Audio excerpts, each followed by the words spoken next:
Reading your comments. Ate, paano mag-voice at video? Mag-tutorial lang po ako, be. Wait niyo lang po yung tutorial ko kung paano. Kasi ang dami nyo rin nagtatanong ng ganyan.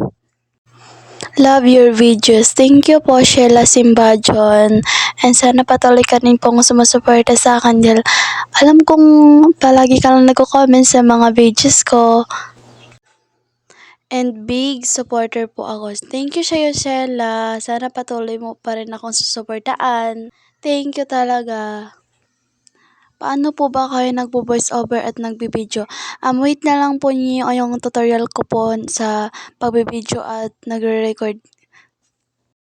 So guys, yun lang po sila lahat and konti lang po sila dahil nga konti pa yung nagko-comments sa akin kaya sana sa susunod marami na akong ma-reading comments and guys para mapansin ko kayo. So guys, maraming salamat talaga sa inyong lahat nga patuloy na rin niyo akong sinusuportaan guys. Tapusin nyo rin tong video na to guys para alam nyo lahat ng nangyari. Mag-comment pa kayo guys ng marami dyan sa comment section. At ayun lang guys, bye!